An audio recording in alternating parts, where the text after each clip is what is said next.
Et heureux tout le monde. Ouais. Ok, on reviendra sur Aura un peu plus tard. On va rebasculer sur Scarlax de ton côté. Donc, c'était une réussite, c'est ça hein? T'écoutais Ouais, ce tout qui à se fait. passait. Ok. En Putain, fait, neuf. tu comprends qu'ils sont à la recherche de quelque chose. Ils sont visiblement à la recherche d'une planque.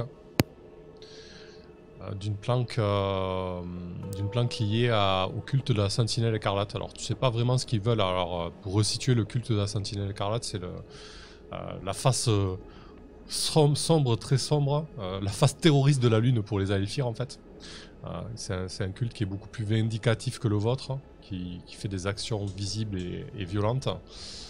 Et visiblement ils cherchent une planque de ce culte-là. Les membres des pourpres quoi. Ok. Je pense que tu es assez proche de moi, je me permets depuis assez longtemps pour savoir que j'ai moi des amis au sein de la Sentinelle écarlate. C'est un truc que voilà.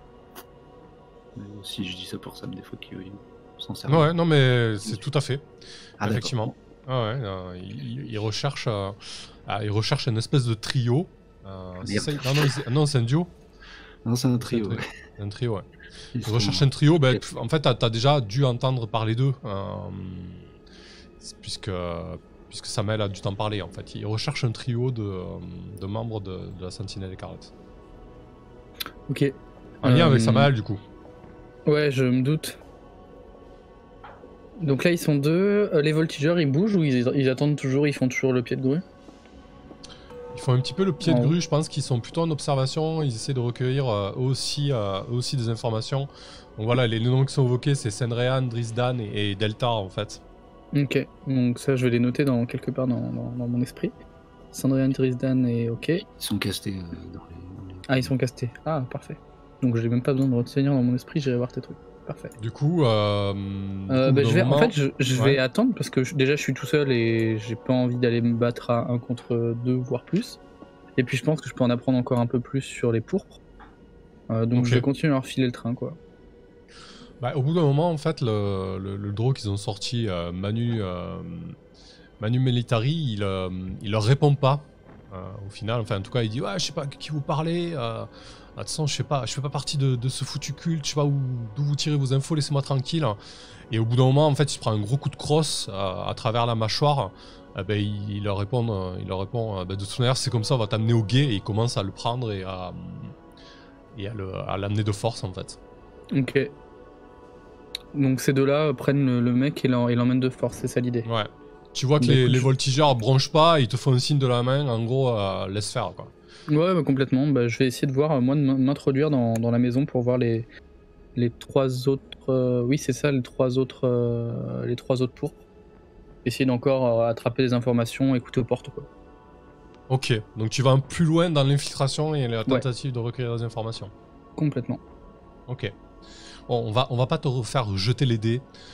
Décris-nous juste comment tu te faufiles au niveau de... c'est une petite maison de maître, donc elle doit être sur 3 niveaux, avec des pierres épaisses, donc une espèce d'escalier que je t'ai décrit pour accéder à la maison, et avec quand même une maçonnerie assez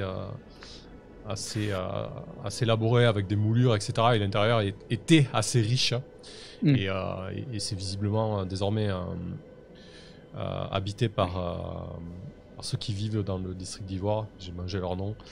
Et du coup, décris-nous comment tu te faufiles un peu comme une ombre dans cette bâtisse. Ouais, bah complètement. En fait, j'attends que les deux soient passés. Et en fait, je vais passer par la porte principale, évidemment, si elle est pas visiblement gardée. Et je vais me repérer au bruit. Tu m'as dit que ça faisait beaucoup de bruit, qu'il y avait beaucoup de fracas, de mots, de cris, etc. Et en fait, je vais me rapprocher discrètement des pièces où j'entends le plus de bruit. Alors, évidemment, je fais toujours attention à garder la distance, un angle de mur, de quoi me carapater en vitesse au besoin. Ok. Tu comprends très rapidement, en passant de pièce en pièce, que les 3 pourpres qui sont restés à l'intérieur ont vraiment fouillé l'ensemble de la maison. Et là, ils se sont attardés dans une pièce dans laquelle il y a juste une draw avec visiblement ses grands-parents. Et du coup, ils sont vraiment en train de la cuisiner. En fait, ils ont balancé au sol tout un tas de... tu comprends que c'est des pamphlets liés au culte de la souveraine écarlate. Et du coup, ils leur disent non, mais de toute manière, si tu nous balances pas où ils sont, tu vas y passer toi aussi. Ton mec, on l'a emmené au guet, donc t'as plutôt intérêt à parler. Ils sont en train en fait d'essayer de lui soutirer des informations. Et elle est là, elle dit mais j'en sais rien, il fait ce qu'il veut de sa vie. Moi, j'ai rien à voir avec tout ça. Ils sont à lui, ces putains de tracts. Qu'est-ce que vous me racontez?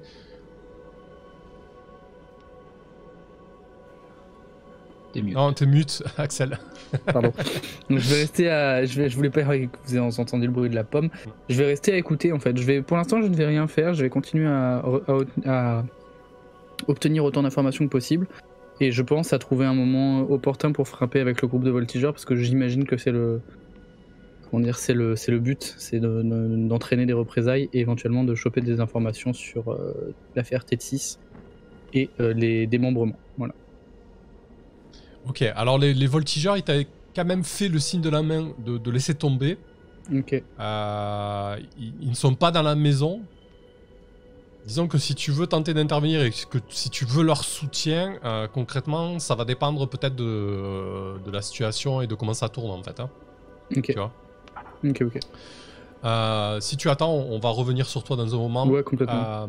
Samael, du coup, de ton côté. Bah moi je suis en train de me dire que en fait on pourrait peut-être ellipser ou remettre à plus tard ce truc parce que moi je proposais de suivre cet humain dans sa tentative de quoi comment on appelle ça, d'exorcisme presque en fait. Ouais. Mais je sais pas s'il allait passer à l'acte tout de suite ou s'il avait pris un rendez-vous pour plus tard avec cette famille quoi. Il n'a pas vraiment pris de rendez-vous à la famille, il a juste la localisation du spectre et il comptait s'en occuper. Si tu veux faire autre chose entre temps, on peut décider que ça se fera plus tard. Pour essayer que quand même me refrappe à l'esprit qu'on était en train de faire quelque chose et que juste je suis barré et que voilà, avec mes deux alliés, donc peut-être qu'à un moment quand même Samael il va se demander où sont ses amis. Bah, le problème c'est que là il y a tellement de choses qui sont passées que si tu te retournes, t'es tout seul dans le district ivoire et tu sais pas du tout où ils sont quoi. À essayer de retrouver l'un ou l'autre, peut-être, je sais pas. Ou alors je continue à tirer le fil.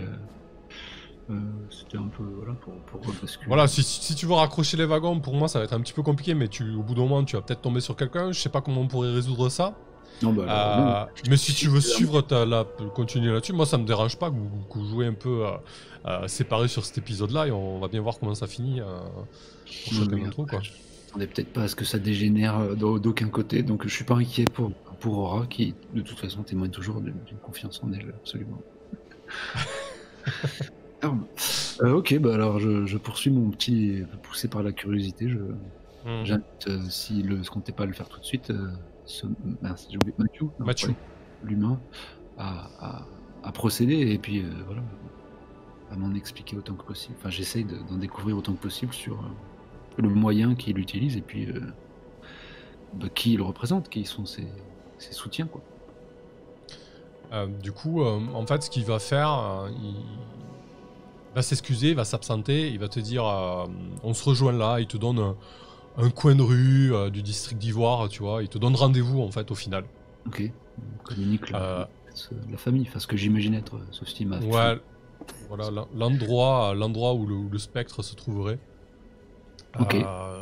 Si tu te rends à l'adresse, en fait, tu te retrouves dans un espèce de parc, un petit parc qui est plus du tout entretenu en fait, avec une végétation assez dense. Et tu débarques devant ce portail. En fait, il t'a donné rendez-vous au belvédère de ce parc. Il est un petit peu à l'extrémité du district d'Ivoire et il plonge comme ça. Le belvédère, il a une vue sur la façade nord de Spire, donc très très haut avec un panoramique assez fou. Et donc il t'a donné rendez-vous à ce belvédère là, quoi. Ok.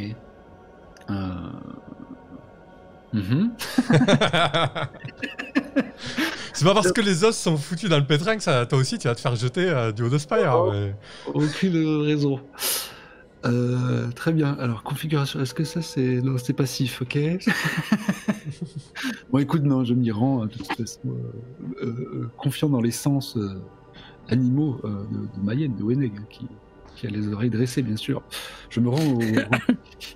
Oh, c'est beau, la vue est belle, en tout cas. Est-ce que du coup, j'imagine que tu as déjà croisé des spectres. Comment tu vis ça? Qu'est-ce que tu ressens, toi, en tant que prêtre de Caron, lorsque tu vois ces âmes torturées ou lorsque tu sens la présence de ces âmes torturées? Et comment ça se traduit, finalement, dans l'atmosphère, en fait?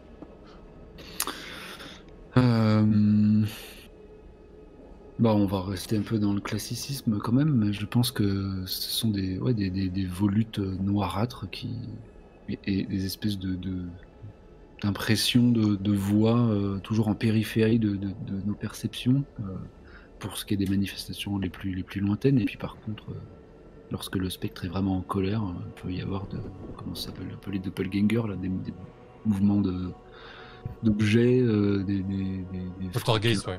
Ouais, poltergeist, ouais. Je sais pas. Et puis par contre, après, ils peuvent peut-être tenter des possessions lorsqu'ils ont vraiment une raison de colère ultime. Voilà. Donc oui, de sombres volutes et des bruits et des voix tout à fait inquiétantes. C'est sûr qu'ils peuvent, ça peut être assez dangereux en règle générale, les spectres, hein, clairement. Il arrive que certains, effectivement, comme tu le soulignes très bien, balancent des objets à la tronche des gens, ou alors touchent des gens, en fait, avec une espèce de toucher glacial qui peut provoquer des arrêts cardiaques, des choses comme ça, des trucs assez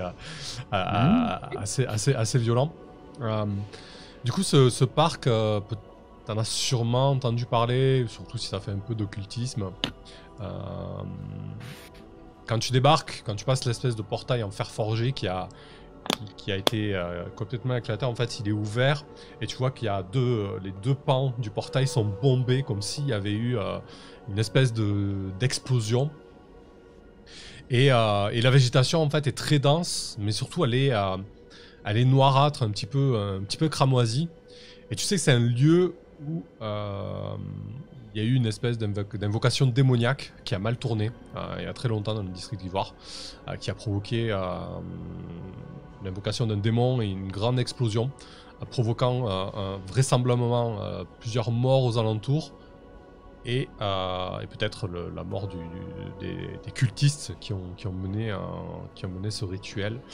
Comment t'approches ça? Est-ce que tu l'attends gentiment à l'entrée du portail, Mathieu, ou est-ce que tu vas un peu plus en avant?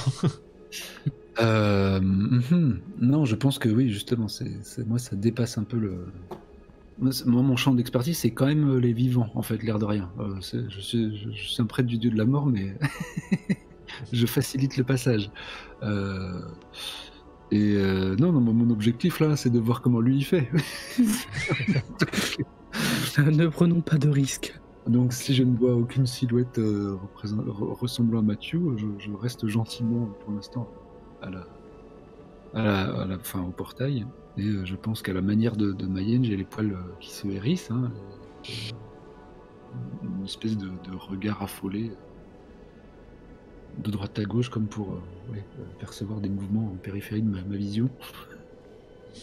Ok, parfait. Au bout d'un moment, Mathieu arrive, bien évidemment. Okay. Seul? Ouais, il arrive seul. Il a l'air plutôt confiant.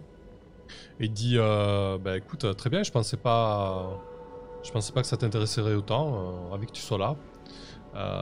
Je suis conscient que ce parc a mauvaise réputation, mais ça devrait aller, je suis équipé. Et en fait, tu vois qu'il a une espèce de...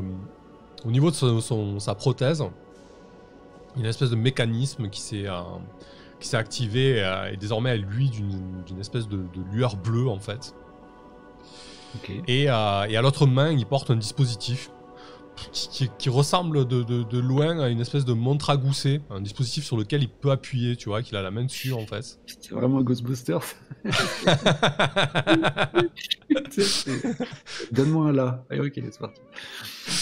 Et du coup, il avance dans le parc en fait, et il te demande vas-y suis-moi.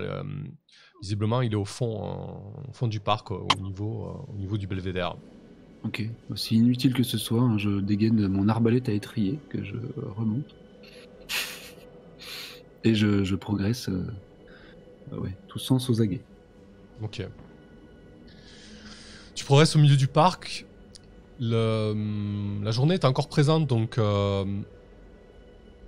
il y a la structure. Alors, il faut voir ça comme un parc sous dôme en fait. C'était un parc à la base pour les elfes noirs et pas pour les Aelfir. Le dôme qui est quand même assez opacifiant est brisé par endroits, donc il y a quelques raies de lumière qui arrivent. La végétation est une végétation assez rabougrie et qui est faite pour pousser dans ce genre d'environnement, mais comme je te l'ai expliqué, elle est quand même affectée par un mal que tu n'identifies pas. Et au fur et à mesure que tu avances, l'ambiance se fait de plus en plus pesante. Tu entends des chuchotements, des ricanements, des choses comme ça, presque des moqueries en fait à votre passage. T'as du mal un petit peu à identifier les mots, mais t'es sûr qu'on est en train de t'insulter ou de se moquer de toi, tu vois. J'ai sûrement un petit ricanement moi-même qui m'échappe, mais totalement nerveux. Et tu vois que Mathieu quand même, il est pas hyper serein non plus lorsqu'il avance. Je me demande si je peux l'assister en quoi que ce soit, ou si... Il te dit non, ça devrait aller, je suis équipé. Tu vois qu'il a tendance à faire ça avec sa main, à être un petit peu nerveux sur le dispositif qui tient de l'autre. J'essaie de comprendre comment ça marche, d'où je suis aussi, hein, son truc là. Ok. Quand vous approchez du belvédère, les ricanements se font de plus en plus présents. Et désormais, t'entends clairement les voix qui te disent mais saute, tu seras bien en bas, tu rejoindras les tiens. Viens avec nous. Saute, Samael. Saute, Mathieu, toi aussi.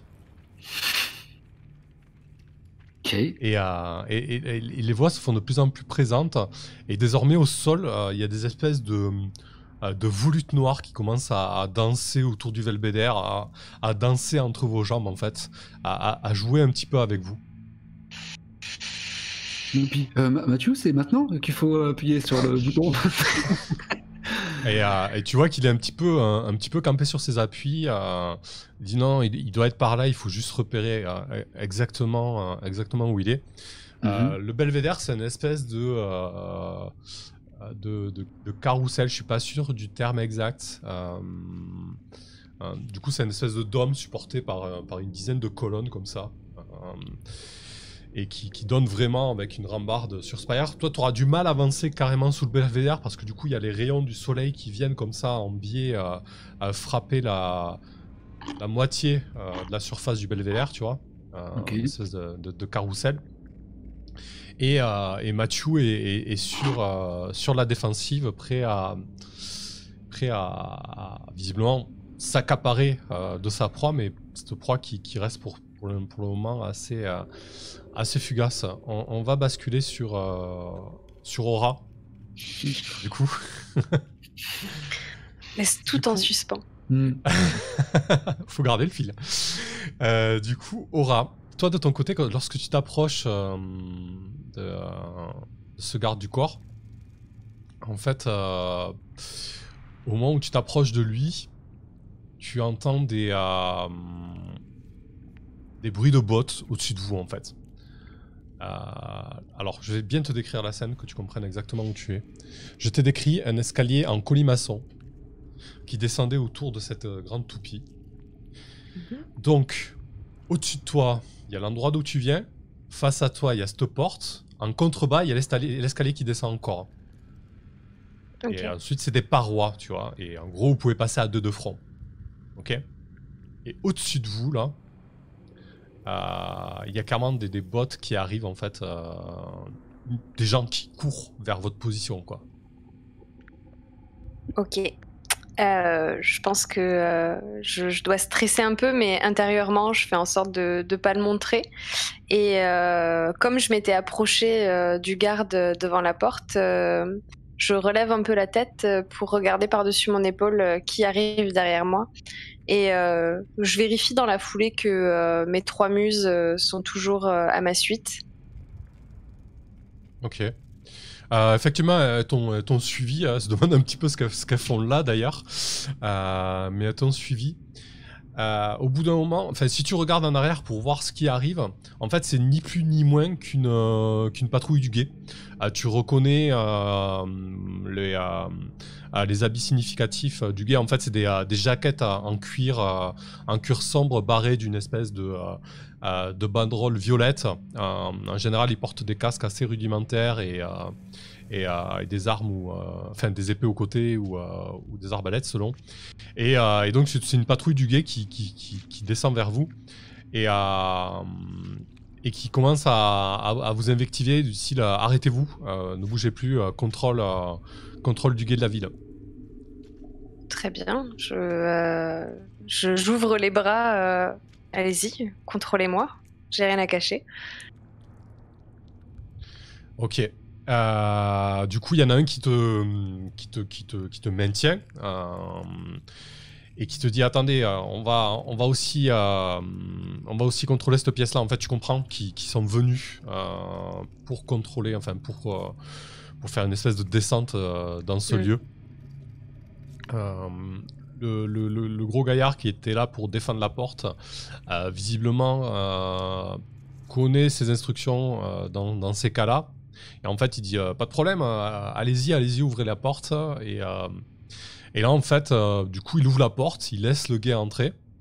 Et la patrouille de 4 personnes du guet rentre dedans en te prenant à toi tes idoles, enfin tes suivantes et le garde. Et en fait, ils vous mettent en long contre le mur le temps de fouiller, en fait.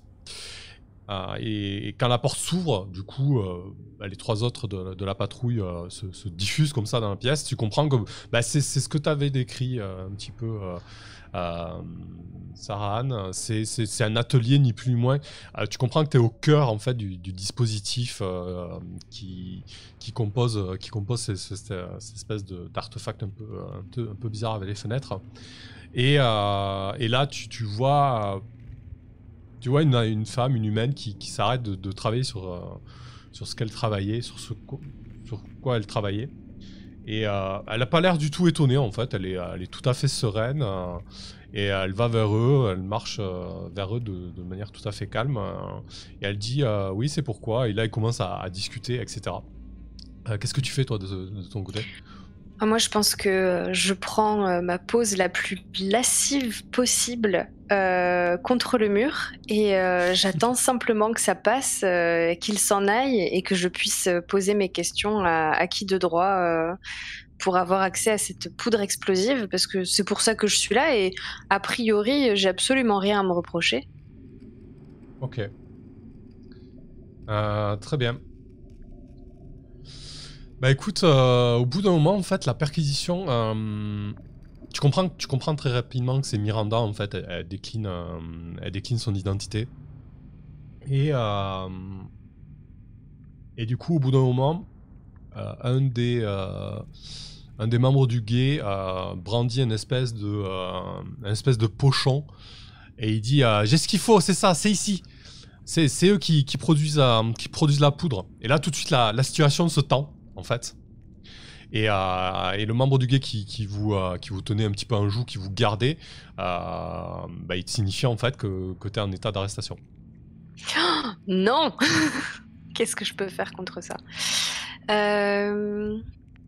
Écoute, je tenterais bien un truc avec mon move qui s'appelle Discord. Alors, ça du dit... coup, je veux pas que c'est pas que je veux pas que tu agisses, mais c'est ton contre-coup. Ah mince. Donc Tu je vois peux pas vraiment faire quelque chose contre ça. Tu peux pas vraiment faire quelque chose. C'est un peu la mécanique du jeu, tu vois. C'est un peu Ouais. comme la mort de Rasco, tu vois. Faut l'accepter. Écoute, tranquille, je vais me laisser arrêter Oh, parce faut que accepter. j'ai toujours absolument rien à me reprocher. Mhm. Et je pense que si je dois m'évader de quelque part, je garde ce move sous le coude. Ok, d'accord. Du coup, effectivement. Du coup, s'ils veulent m'arrêter, je tends les bras et je vous en prie. Voilà. Du coup, tu vois que tes suivantes, par contre, elles font peut-être un peu plus la tranche parce qu'elles avaient vraiment rien demandé pour le coup. Miranda, elle obtempère et elle dit à son garde de se calmer. Un certain Neil qui commençait vraiment à se chauffer un petit peu avec un des membres du guet. Elle dit Neil, laisse tomber, t'énerve pas, ça sert à rien. De toute manière, on va tout leur expliquer. On fait rien d'illégal ici. Et donc, t'es embarqué avec eux, malheureusement, quoi. Ouais, très bien, écoute, j'accepte Donc, mon sort. Tu vas te retrouver en cellule, en prison, dans le bâtiment principal du guet du district d'Ivoire, ainsi que tes suivantes. Eh ben, formidable. Un peu de beauté en prison, c'est génial. Garde à vue. Ok, on reviendra sur cette cellule un peu plus tard. Bonsoir Samsira, bonsoir Pain Fever. Vos papiers s'il vous plaît, c'est ça Axel. Axel, de ton côté. Oui. Donc, la situation se tend sérieusement. La Dro se laisse pas faire. Au bout d'un moment, elle commence un petit peu à en avoir marre de leur accusation et surtout de la manière dont ils sont en train de la malmener. En fait, ils sont deux sur elle en train de la questionner de longue. Et en fait, le troisième, il commence sérieusement à menacer ses parents, en fait. Et là, elle se lève et elle commence à en pousser un en disant « Mais laissez-les tranquilles, laissez-nous », tu vois. Et tu sens que clairement, la situation, elle va mal tourner, quoi. Qu'est-ce que tu fais? Ah bah écoute, on est d'accord que je suis derrière. Oui, tu es derrière la porte en train de visualiser la situation. Ouais.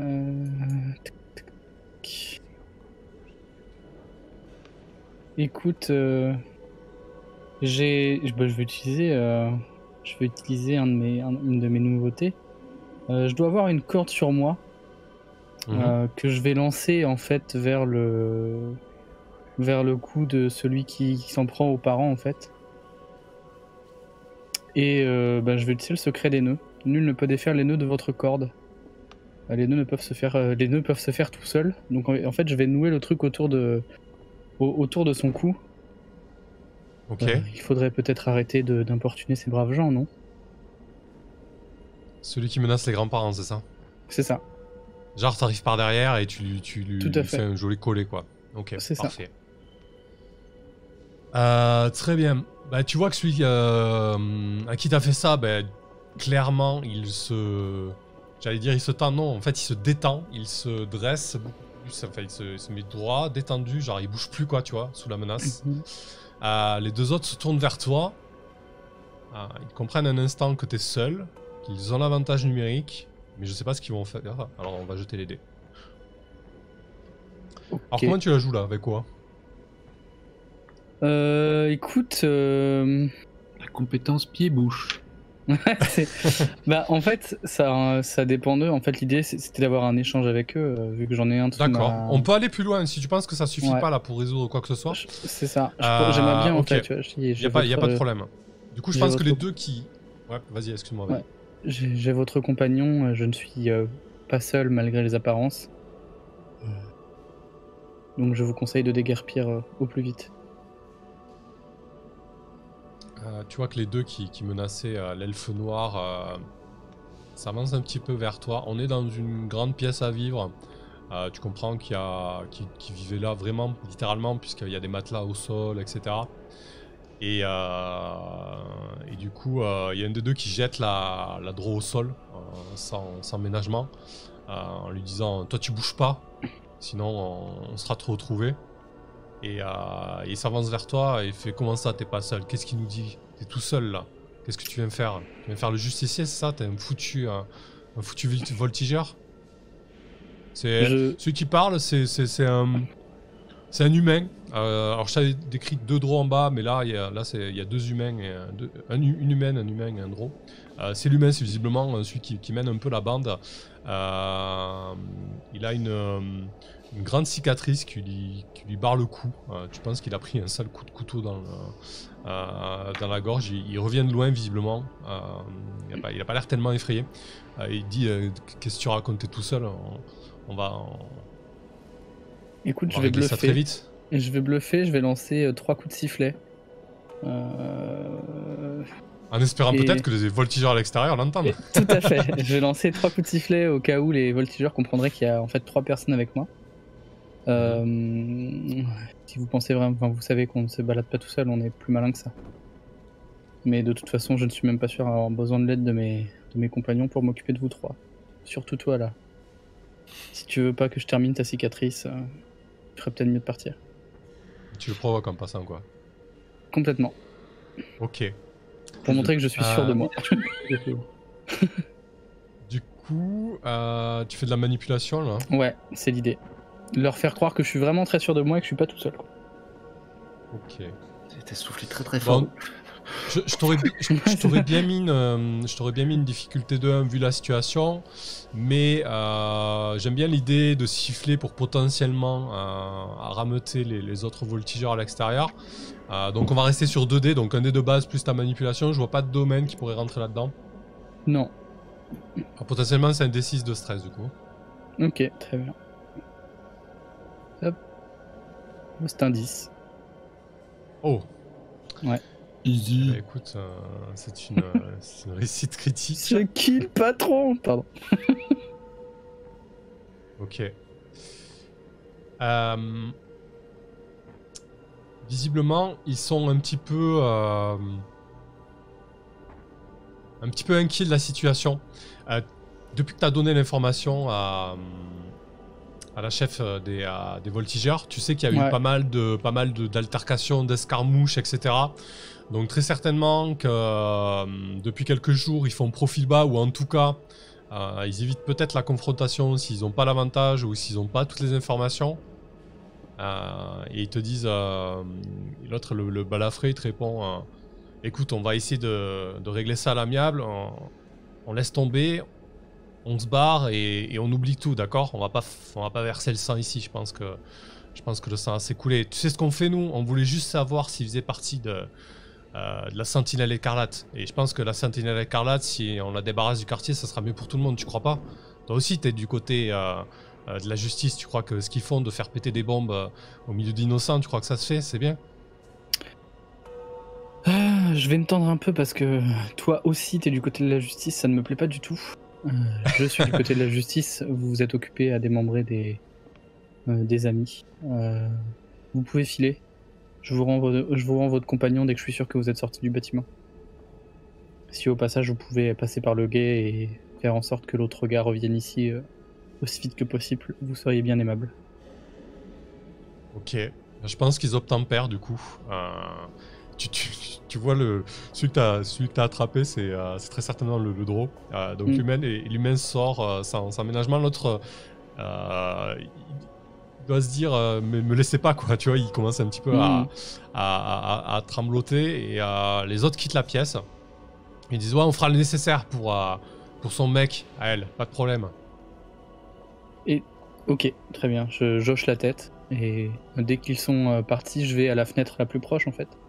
Et je fais signe aux voltigeurs qu'ils me rejoignent pour questionner l'impudent. Si jamais ils n'avaient pas entendu les 3 coups de sifflet, du coup. Bah, tu vois que visiblement, ils les ont entendus parce qu'ils s'étaient rapprochés. Donc ils étaient prêts à intervenir. Et au moment où tu t'approches de la fenêtre, en fait, il y en a un qui bondit de la fenêtre d'à côté. Il y en a un qui s'approche de la fenêtre où tu te positionnes et ils arrivent comme ça à 3, un petit peu comme le raid version Spire, quoi, tu vois. La team. Légèrement en retard, mais... Ouais, voilà, c'est ça.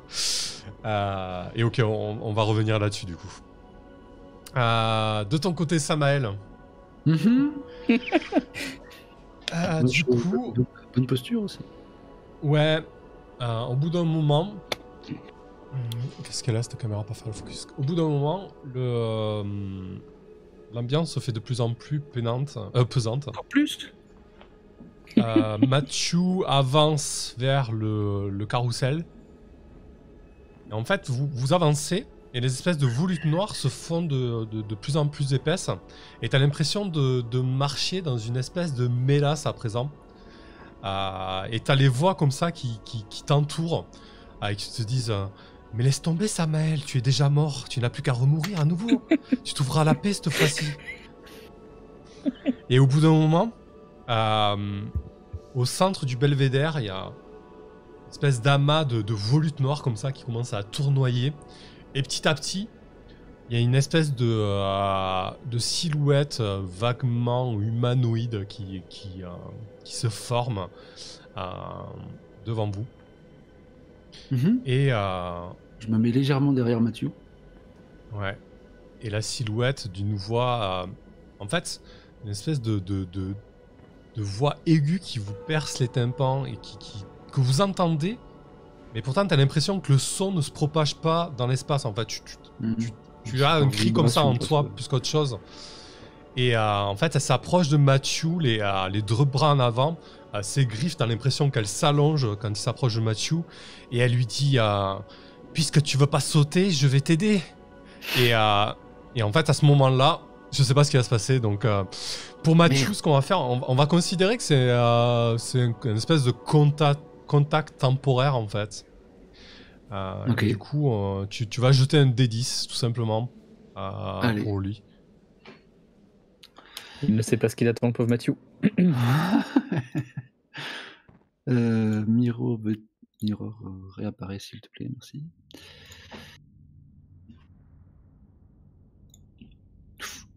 Oui.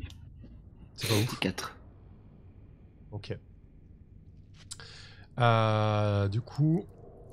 Alors 4, c'est quoi déjà? C'est un échec. Ouais, ça c'est sûr. Du coup, c'est quel degré d'échec? Tu tires, fais quelque chose. D'accord. Tu vas tirer... Bon, Mathieu, il va prendre du stress, bien évidemment. Tu vas tirer 2d6 pour Mathieu et toi. Pour du stress. Oh, putain. En esprit, t'as tiré combien? 4 et 5. Le premier c'est Mathieu. 4 et 5. Super, le premier c'est Mathieu. Oui. Mathieu, appuie sur tes boutons là, tes trucs là. Ok, moi je vais jeter un D10 pour voir si vous avez des contre-coups. Donc Mathieu, il a un contre-coup. Toi, t'as pas de contre-coup, tu t'en sors bien, que j'ai fait 6. Oui, bah moi j'ai rien fait encore là. Moi je suis là. Ok. Utilise l'aspirateur, Mathieu. Appuie dessus. Ok. Oui, j'ai envie qu'il jette son truc au pied de la créature, c'est... Bah, je pense que du coup, Mathieu, en fait, active son dispositif qu'il avait à la main gauche. Il y a une espèce d'impulsion bleue électrique comme ça qui se propage tout autour de vous. L'espèce d'un instant, tu vois des arcs qui traversent les volutes noirâtres et qui semblent les disloquer en fait, les dissocier, les éclater. Sauf qu'au même moment, en fait, l'espèce d'apparition a eu le temps de balancer ses deux mains griffues autour de Mathieu.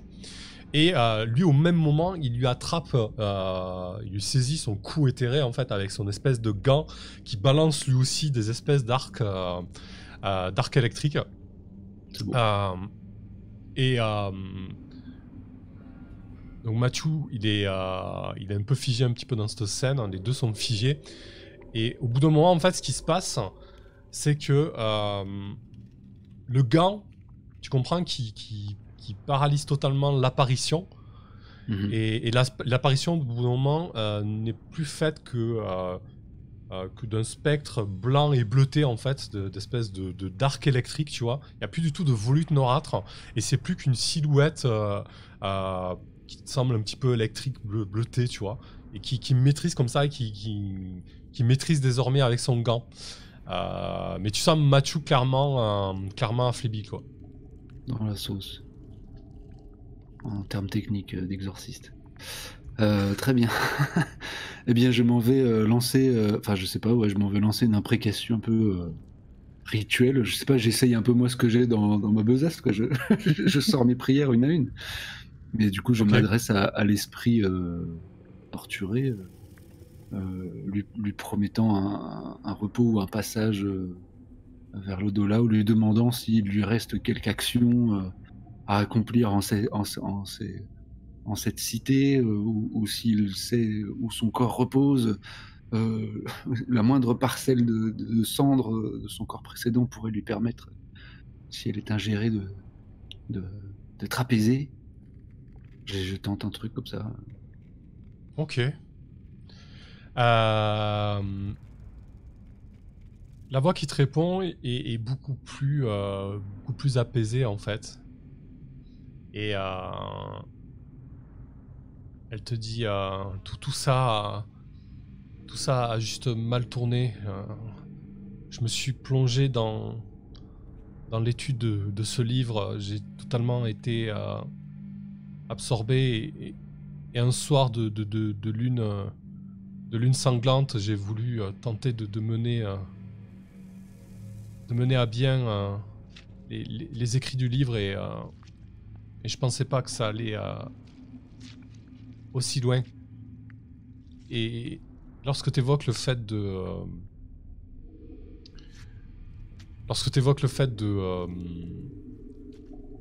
lui offrir un repos, en fait, il a...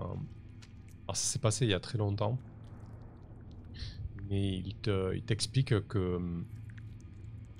son corps a été en grande partie pulvérisé, en fait, carrément. Il reste plus que ses os, finalement. Et ces os, en fait, tu comprends en t'approchant du belvédère qu'ils ont été éparpillés tout autour, du coup. Saoulé, Allez, cherche Weneg. Donc techniquement, si tu suis les préceptes de Caron, tu peux effectivement mener à bien cet office. Hein. Je sais pas, qu'est-ce que tu fais? Bah, si, aussi, non, mais oui, aussi fastidieux que cela s'annonce d'être, je m'engage à lui accorder un repos par le biais de cet animal sacré qui m'accompagne. Mais bon, tout ce faisant, hein, je me suis quand même rapproché de Mathieu pour voir un peu dans quel état il se trouve. Lui aussi, il est parcouru de l'électricité, ou c'est comment il est dans le mal? Non, pas vraiment, c'est juste que tu sens qu'en fait il est vraiment blanc et faible. Tu vois que désormais le spectre n'est vraiment plus une menace maintenant qu'il le maintient. Mais tu sens que Mathieu il est à 2 doigts de l'évanouissement, tu vois, du coup. Ok. Et il t'explique qu'il faut vite qu'on le ramène pour qu'on puisse le traiter. Et que je te ramène où, Mathieu? Tu as donc des alliés, et là ça commence les questions un peu intéressées. Il faut qu'on se rende dans notre atelier, ouais, pour qu'on puisse le traiter correctement. Alors là, du coup, il y a quand même une question qui se pose pour toi et qui risque de ne pas plaire à Mathieu, parce que du coup, si tu manges les os, tu vas libérer le spectre. Si tu emportes le spectre, tu vas un peu à l'encontre de tes préceptes religieux. Si j'emporte le spectre? Enfin, si tu le libères pas, en fait. Parce que du coup, là, Mathieu, il va le libérer autrement, lui. Il va réussir à aller jusqu'au bout de son action? Ah, Mathieu, il va l'emporter, là. C'est vraiment juste qu'il est très faible. Je veux dire, s'il y a autre chose qui lui tombe sur le coin du nez, je pense qu'il va très mal le vivre pendant quelques jours. Mais du coup, là, pour moi, l'histoire, c'est que soit tu aides le spectre en allant au bout de ton rituel de Caro, en mangeant ses os, etc., pour le libérer, à la manière de tes préceptes religieux. Soit tu dis tu accompagnes Mathieu et vous emportez le spectre, mais tu perds la possibilité de le libérer parce qu'il va être libéré autrement, quoi, tu vois. Ouais. Il y a un petit peu un dilemme, c'est à quel point ton personnage va au bout de ses convictions, tu vois, religieuses. Quitte à potentiellement te griller avec Mathieu, ça après, je sais pas, mais c'est une éventualité en tout cas. Et Mathieu, lui, sans mon aide, il va réussir à survivre, non? Oui, clairement, il est affaibli, mais bon, là, le spectre, il est prêt à le ramener là où il doit le ramener, quoi. Concrètement, si tu choisis de libérer le spectre, tu risques d'avoir une confrontation avec Mathieu. Si tu libères pas le spectre, tu vas un peu à l'encontre potentiellement des préceptes religieux de ton personnage. Voilà, c'est savoir ce que tu veux faire et comment tu vois Samael, quoi. Est-ce que c'est un jusqu'au boutiste? Est-ce qu'il est prêt à froisser Caron, sachant qu'il a passé un pacte avec lui? Je sais pas. Non, mais après, ça, c'est... Voilà, non. Alors, ça veut pas dire que Caron va te... C'est pas que Caron va te tomber dessus, là, immédiatement. En mode... En mode Deus Ex. Moi, ce qui m'intéresse de savoir, c'est comment Samael réagit là-dessus, quoi, tu vois. Si vraiment... Il sent qu'il a une opportunité de le libérer, ce spectre, quoi, tu vois. C'est tout. Ouais. J'ai encore oublié de ce dont on est les agents, mais on est quand même des agents. Donc, je pense, oui. Qui potentiellement, tu fais passer ça au-dessus, quoi. Mais il n'y a pas de problème, hein, c'est tout à fait louable aussi. Donc je pense que je suis et c'est plus le regard haineux de Weneg Mayenne qui va se tourner dans ma direction au moment où je la retiens parce qu'elle était déjà en train de se mettre sur la piste. Elle avait trouvé une phalange. C'est ça, de la moelle osseuse de ce vieil elfe maudit, enfin de cette vieille âme maudite. Et je m'en vais la retenir et je me tourne vers Mathieu. Je dis mets fin au processus là que tu as emporté, que je puisse t'aider à te faire soigner vite. Je t'appuierai de mon mieux, quoi. Ok, je vais dans son sens. Sur le... Très bien. L'idée de cette... Ça roule. Du coup, effectivement, l'aide que tu apportes à Mathieu, ne serait-ce que pour le trajet du retour, entre guillemets, est assez louable. Bon, Weneg le vit mal. Peut-être qu'elle te grogne. Elle te grogne des fois ou... Oui. Comment ça se passe? C'est une hyène vénère. Je pense une hyène de la taille d'un bon poney. Ouais. Ouais. Donc, oui, elle se repaît vraiment autant d'âme que de chair. Donc, là, un prédateur qui n'a pas eu son repas. D'accord. Du coup, vous quittez le belvédère et le parc qui est un peu plus apaisé en fait. Enfin, tu sens que le lieu est un peu plus reposé d'avoir enlevé cette présence. Et donc vous repartez avec Mathieu. On va voir où vous débarquez. Du coup, ce que j'ai compris de tout ça, c'est qu'il a capturé cette âme. Il l'a en ce moment avec lui. Ouais. Ah ouais, il a transporté. Okay, ça m'intéresse. Okay. Ouais. En fait, il a vraiment, il a neutralisé, quoi, tu vois. Ok.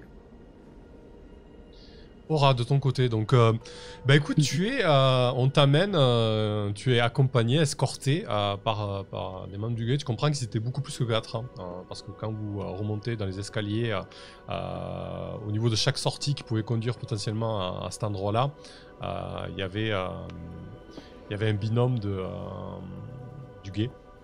Et donc vous faites route vers la tour du guet du district d'Ivoire.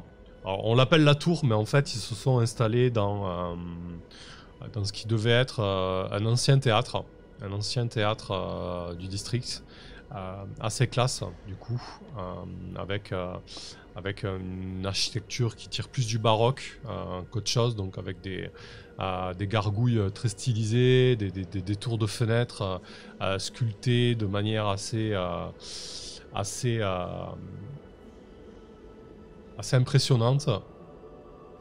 C'est un très grand bâtiment, par contre, qui paraît plutôt vétuste. Tu comprends que le gars n'a pas trop de moyens dans le quartier. Hein. Tu peux même noter quelques fenêtres brisées ci et là. Et en fait, on vous conduit dans le sous-sol, dans ce qui était visiblement les anciennes loges d'artistes, du coup, qui ont été reconverties en cellules au final. Donc, Okay. Ouais. Je me demande juste si j'ai le temps d'échanger avec mes co-détenus. Sur le trajet, vous pouvez discuter. Après, ça dépend de ce que tu veux échanger comme information et à quel niveau de discrétion, quoi, tu vois. C'est plutôt ça, quoi. Niveau de discrétion plutôt élevé, je dirais. Voilà, essayant ça de doit être leur murmurer un espèce de marchandage. En fait, j'espère pouvoir me sortir de cette mésaventure avec mes contacts dans la haute. Et lui proposer de la faire sortir aussi en échange d'une espèce d'exclusivité sur son produit pour mes œuvres d'art, en mettant en avant que mon intention est extrêmement louable. D'accord. Donc tu t'adresses à qui là, du coup, particulièrement? À Miranda. Ok. Ah ouais, t'en profites pour discuter avec Miranda, quoi. Ouais, bah cash, hein. J'ai repéré qui c'était. J'ai aucune raison de repasser par ce petit garde là qui a pas voulu me laisser passer. Ok. Je pense que je dois avoir un peu de mépris pour lui, mais que j'essaye de pas trop le montrer et que j'ai demandé à mes muses d'être sympathique avec lui, histoire voilà, d'être sûr qu'on ait un capital sympathie un peu plus élevé que les gardes du guet. Ça marche. Du coup, qu'est-ce que tu essaies d'obtenir exactement de Miranda? C'est pas la libération immédiate là que tu essaies d'obtenir, tu essaies juste de te mettre Miranda Non, dans la poche. avec elle, Enfin, moi je lui dis que je vais avoir aucun problème à me sortir de cette situation parce que j'ai des contacts. C'est de lui vendre sa carte sortie de prison, quoi. Exactement. Ok. Et que je peux faire un geste pour qu'elle sorte avec moi ou pas trop longtemps après moi et sans trop d'ennui. Si elle consent à me laisser utiliser sa fabuleuse poudre. Ok. Bah écoute, c'est un deal plutôt honnête. Je vois pas comment elle pourrait le refuser, quoi, tu vois. Finalement, tu tires plutôt une bonne carte de cette situation. On sait pas encore comment tu vas sortir. Mais effectivement, si tu le vends comme ça à Miranda, il y a quand même peu de chances qu'elle refuse ou qu'elle te pose difficulté. Dis écoute, si t'as un moyen de sortir facilement de là, t'auras la poudre que tu veux, il n'y a aucun problème là-dessus, te fais pas de soucis, quoi. Je pense a priori on fait rien d'illégal, mais il se peut que le guet nous cherche des noix parce que bon, on a vendu de la poudre à des personnes pas très recommandables, enfin, pour financer un petit peu les recherches. J'ose lui demander de qui elle parle. Elle a vendu à des membres de la Sentinelle Écarlate, en fait. D'accord, ok. Ok, Voilà. très bien. Eh ben, parfait. Donc, j'attends de me faire interroger ou je sais pas quoi par les membres du guet pour leur sortir un chapelet de noms importants à contacter qui pourrait leur causer des problèmes s'ils ne nous faisaient pas sortir rapidement. Ok. Très bien. Bah écoute, ce que je te propose, c'est qu'on te laisse un peu croupir en prison quand même, histoire qu'on profite un peu de ce moment-là, quoi, tu vois. Et on verra un petit peu, peut-être qu'on jouera une scène en prison avec tes suivantes la prochaine fois, et on verra comment tu t'en sors. Finalement, je pense que ce sera une manipulation haute société a priori. Ouais. Et on verra Là, ce que ça donne. Je fais une entrée dans la lumière et une sortie dans la déchéance la plus totale, quoi. C'est ça, c'est beau. On commence là-dessus, tu finis là-dessus. Et donc, ouais, tu te retrouves dans une... tu te retrouves avec ils ont mis tes trois suivantes et toi dans la même loge. C'est vraiment spartiate. Tu vois que les portes qui devaient être en bois ont été remplacées par des portes de fer soudées un petit peu à l'arrache. Vraiment, c'est fait un petit peu... c'est pas fait dans les règles de l'art, quoi. C'est vraiment plus pratique qu'esthétique. Et peut-être que dans les loges, du coup, il doit y avoir des restes d'affiches de spectacles passés lors de la grandeur de ce théâtre et du district. Une des affiches était un spectacle phare sur une odyssée d'un chasseur d'ivoire dans des terres très lointaines, ce genre de choses, quoi. Okay. Je pense que pour passer le temps, juste de mes capacités d'occultiste pour amuser mes muses, faire en sorte qu'elles m'en veuillent pas trop pour cette mésaventure et faire de ce moment désagréable une anecdote amusante à raconter dans les salons. Et je m'amuse à animer les dessins sur les affiches pour reproduire des scènes de ces pièces de théâtre que j'ai dû soit voir, soit avoir entendu parler parce qu'elles étaient grandioses. Et je pense qu'on va passer notre moment en garde à vue comme ça, à rigoler sur des affiches qui s'animent toutes seules. Parfait, c'est vrai que tu peux faire ce genre de choses. Mais ouais. Faire feu de tout bois. Ok. Ouais, juste pour rebondir ce que tu dis, Axel, dans le chat, elle utilise le mot rien d'illégal. C'est vrai que c'est important à souligner, c'est surtout qu'elle pense que le gay ne pourra pas faire le lien. Oui, faire le lien, non mais je sais, c'était non, mais pour la blague. T'as raison, voilà, je le précise. Du coup, je te propose très rapidement, Axel, qu'on fasse une ellipse là-dessus, histoire de pas réouvrir la prochaine fois sur cette scène. Non pas qu'elle soit pas intéressante, mais ce qui est intéressant, c'est l'information qui va en ressortir en fait. Tout à fait. Du coup, avec les voltigeurs, vous le questionnez, ce draw qui est désormais seul. Concrètement, face à 4 voltigeurs, il va pas mener large. Je veux dire, il y a pas d'enjeu là-dessus. Il va lâcher le morceau. En fait, ce que tu comprends du deal qu'ont les pourpres, c'est qu'en gros, ils ont un blanc-seing de la part des autorités des Alfir pour chasser les membres des Sentinelles Écarlates. Okay. Mais là, ils sont sur une autre piste. Ils recherchent un certain prêtre avec un trou au milieu du front. Parce qu'il y a un duo qui se sont introduits chez eux. Donc ils aimeraient bien savoir qui c'est. Okay. Et le corps en était emporté. En fait, ils avaient jeté le corps. Et en plus, ils se sont rendus compte de ton intrusion à l'étage. T'avais commencé à ouvrir la fenêtre. En tout cas, ils sont... c'est monté dans des strates plus haut au niveau des pourpres. Donc, ils vous cherchent, quoi. Ok. Très bien, c'est intéressant. Donc, pour toi, Samael, pourquoi ils ont fait le lien ? Du coup, peut-être que... un prêtre qui traîne avec des membres du culte de Caron qui sont proches de la Sentinelle Écarlate, vu qu'ils sont en chasse de membres de Sentinelle Écarlate, peut-être qu'ils ont fait le lien. Je sais pas comment on va raccrocher les wagons là-dessus, mais on va y réfléchir. Oui, non, ça peut faire sens. En tout cas, tu comprends aussi que du coup, les pourpres ont une espèce de blanc-seing de la part des autorités pour traquer les membres des Sentinelles Écarlates, quoi. Voilà. Financé. Il y a pas mal de blanc-seing, ils savent aussi de chasseurs de voltigeurs, Ouais. C'est un peu le bras armé de on sait pas qui, enfin des autorités, mais ouais. Okay. Ouais, potentiellement, oui, c'est sûr que voilà, pas que, en tout cas les autorités là, on leur disent rien, mais ouais. Et toi, du coup, pour terminer aussi là-dessus, Samael, tu accompagnes Mathieu, tu débarques tout simplement dans l'atelier où se trouvait quelques heures avant Aura. Son deck. Oh mon Dieu. Ça, si je me suis fait un peu malmener pendant mon opération, il y a quelques perles qui ont dû tomber d'un de mes gants. Ouais. Donc tu dois avoir un indice de mon passage et du fait que ça soit peut-être pas très bien passé. Et Mathieu de sang, il doit voir que le lieu est vide, ou en tout cas qu'il manque. Ouais, effectivement, du coup, il n'y a plus Miranda, etc. Il comprend que l'endroit a été fouillé, donc c'était carrément une perquise, donc il y a très certainement de tout partout. Oui, j'aime bien l'idée, de coup, il y a un indice de feu aura, quoi.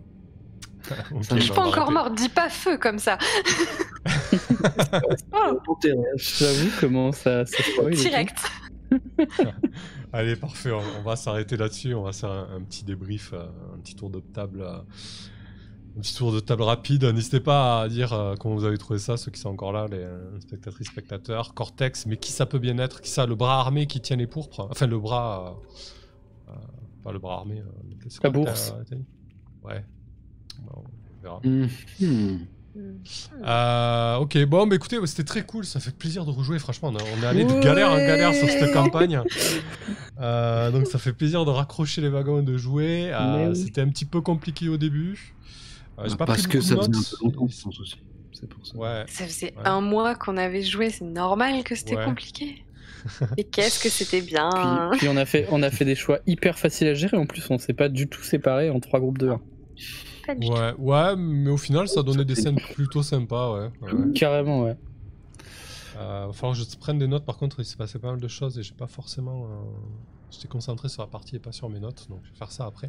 Mais ouais, c'était très chouette, c'était cool de retrouver les personnages et la campagne. Voilà, j'ai galéré à trouver une complication pour Aura, là, à la pause, j'y réfléchissais vachement, et puis finalement, le gars qui vient s'inviter à ça, pourquoi pas, c'était pas si mal. Voilà. Une petite arrestation pour Aura. Du coup, j'ai pas précisé, mais t'avais pris 6 de stress. Comme tu prends un contre-coup majeur, tu perds 5 de stress. Donc t'es plus qu'à 1. Enfin voilà, on s'en fout, tu sois 1. Ok. Mais t'as quand même ton stress Je qui vais- baisse du fait que voilà. Je vais le rajouter Hop. sur ma petite fiche. Ouais, après, c'est moi qui tiens le compte, au pire, c'est pas très dérangeant.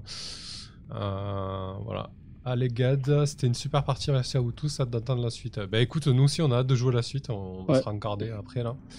On a Vas-y, hâte de Axel. la dire la suite, ouais. Ouais, c'était super cool. Ça fait plaisir de remettre les fins de rejouer Scarlax. Ça fait plaisir de rejouer avec vous. J'aime bien le fait que je m'immisce pas dans tout. En vrai, j'aime bien laisser passer. Je l'ai déjà fait à la séance précédente avec le mec qui s'est fait embarquer par l'espèce de paladin des thanatologues. Là. Ouais. Mais je me dis, enfin voilà, c'est vraiment pour le plus grand, enfin pour éviter le plus grand. Merde, comment on appelle ça? J'ai plus le plus grand mal, quoi. Merde. Oui, de te mettre dans des embrouilles qui te dépassent, quoi. C'est ça. J'essaie d'éviter, en fait, parce que justement, on a notre mission à nous, on essaie de trouver des infos, et puis tout se recoupe. Donc là, moi, je vais avoir plein de trucs à dire à Samael, mine de rien. Il est recherché, moi aussi. Mais moi, je suis moins facilement identifiable vu que j'ai pas un trou au milieu du crâne. Ouais, par des sbires. Et puis, il y a tes trois potes, là, les 3 Senraen, oui, enfin Drisdan et Delta. Non, mais moi, je te dis, on va monter le... Mince. J'allais dire les rivières pour... Putain, je suis vraiment fatigué. La sentinelle écarlate contre les pourpres. Hein, tu vas voir, on va... Le moindre mal, c'était ça que je cherchais. En nageant, ça va bien se passer. Ouais, non, mais c'est pas mal, c'est cool. Moi, j'aime bien voir Aura se précipiter d'un truc avec la petite phrase j'y vais au culot. Ouais, t'inquiète pas, ouais, le culot est là. La lame au bout de la main aussi, et c'était très chouette. Ça me sera Aura au désespoir, au feu, cliffhanger, la suite au prochain épisode. Ouais, bah ouais, c'est cool ça d'avoir des cliffhangers à chaque fois. Ouais, bah, top Axel, c'était cool. Ouais, j'aime bien du coup parce que avec ton voltigeur là, je peux te proposer pas mal de dilemmes moraux à chaque fois. Ouais. Du coup, jusqu'où va ton envie de justice, quoi, tu vois. C'est ça en fait, c'est complètement ça et c'est pas si facile à trouver. Notamment parce que des fois, j'ai pas non plus aussi envie que la scène traîne sur bah non, j'attends. C'est inintéressant d'attendre. Donc du coup là, je me suis aussi mis potentiellement dans la panade pour le rythme de jeu. Mais ce soir, les dés étaient avec moi. Je pense que je veux jouer plus souvent un Spire avec un cache-œil. Ça me porte chance. Voilà. Bah, écoute, si tu veux jouer un cache-œil, aucun problème. Si tu veux que Scarlax ait un cache-œil aussi, histoire d'aller du concept. Ouais, mais il a son masque, les gens le voient pas, le cache-œil. Bref, non, c'était super cool. Et puis, je trouve que le système tourne vraiment bien. Je suis pas allé lire au niveau des beaucoup de dés, final. Bah non, mais c'est très bien. Moi, je suis pas encore allé lire du côté des complications pour avoir la surprise. Mais j'ai hâte aussi de découvrir cet aspect-là en tant que lecteur et potentiel MJ, en fait. Parce que je pense qu'il y a des idées à aller chercher avec justement les trucs de stress et tout. Ouais. Voilà. Gino, un petit bonjour en passant chez Spironaute. Cher Spironaute, merci à toi. Salut. Yes. Merci JC. À mercredi.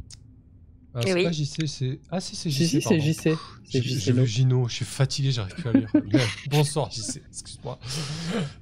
Du coup, ouais, des contre-coups c'est intéressant. Après du coup, est-ce que ça t'a gêné, toi Lisa, histoire de faire la transition, d'accepter ce contre-coup? Parce que tu voulais agir, je t'ai dit non, tu peux pas, parce que du coup c'est un contre-coup. En fait, j'ai voulu agir parce que je l'avais un peu oublié le contre-coup, tu vois, ça te prenait beaucoup plus la tête qu'à moi. Et en fait non, le contre-coup très bien. Je suis très contente de jouer un personnage personnage qui a plein de contacts partout et qui peut se permettre de faire feu de tout bois, parce que au final, ce contre-coup, si je m'en sors bien, je pourrais m'en servir pour mes diverses missions. Donc non, en fait, c'est cool, ça apporte ça apporte ça apporte de l'histoire, quoi. Moi non plus, là, il est trop tard, j'arrive plus à parler. Ouais, c'est bien. Voilà, je suis contente. Ok, parfait. C'est chouette. Non, mais c'est vrai que du coup, ce genre de mécanique qui t'enlève de l'inventivité, comme disent les pros, enfin en tout cas ceux qui veulent théoriser tout ça. Non, je cherchais le mot pour qui cherchent à théoriser ce genre de concept. Du coup, c'est vrai que ça peut être un petit peu dérangeant, ce genre de mécanique qui t'enlève un petit peu ton choix d'action en tant que personnage. Ça peut, mais là, je veux dire, c'est dans le contrat social du jeu. On sait qu'il y a des conséquences sur lesquelles nos personnages n'ont pas de prise. Bah, si t'as pas envie de ça, tu joues pas à ce jeu, je crois. Ou alors tu le dis dès le début et voilà. Ouais, mais on en a parlé en amont du coup, donc voilà. Là, j'avais clairement oublié que j'allais me prendre un contre-coup parce que je crois que j'étais bien dans mon personnage, j'avais grave la confiance. Et puis voilà, j'ai pris un contre-coup et on verra ce que j'arrive à en faire. Ça roule. Et Rasco, de ton côté? Ouais, bien cool. Après, j'ai été un peu petit regret parce que j'étais dans le jus ces derniers temps, donc j'ai pas fait la petite prep qui quand même facilite grandement les choses. Du coup, moi j'ai mis 3 bons quarts d'heure. Par exemple, j'ai pas osé de redemander à Aura ce qu'elle cherchait.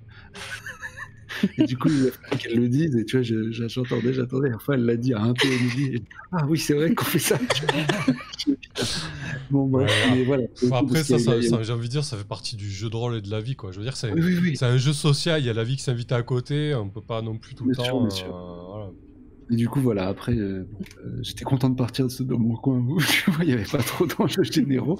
Et après, j'ai raccroché les wagons et j'ai hâte, du coup, qu'on prenne un peu l'initiative sur des plans, quoi. Des plans, ouais, de ouf. Cassons la gueule des pourpres. D'argent. Mangeons des riches. Oui, c'est vrai, ça manque un peu pour l'instant. Putain, je suis en garde à vue et on n'a pas mangé un seul riche, quoi. Non, mais ça commence pas, là. Mais de toute façon, à la fin, c'est toujours les riches qui gagnent. Non. Quoi? Non, laisse-nous. Du coup, le deal, c'est que à la fin de chaque session, vous gagnez un avancement mineur. Qu'est-ce que vous avez changé là-dedans pour cette session-là? Potentiellement, vous avez, je vais pas dire vous avez fait même basse sur la production de poudre, mais en tout cas, vous êtes bien placé avec Miranda et Machu de notre côté. Voilà, je vais pas dire vous contrôlez cette ressource, mais en tout cas, vous êtes bien placé pour faire quelque chose avec cette ressource et ces informations, quoi. Voilà. Donc voilà, pour la prochaine fois, vous pouvez, vous gagnez un petit avancement mineur pour la prochaine fois. Et je sais pas quand est-ce qu'on se retrouve, je sais plus ce qu'on avait dit. Je ferai un petit rappel sur le réseau. C'est pas intéressant de le faire maintenant, on va le vérifier. Merci à tout le monde, merci de votre présence. Et on se retrouve la prochaine fois en live, je vous tiendrai au courant sur les réseaux, il faut qu'on fixe la prochaine date. C'était très chouette en tout cas, merci beaucoup, bonne soirée et bonne nuit. Salut. Ciao. Hop. Voilà.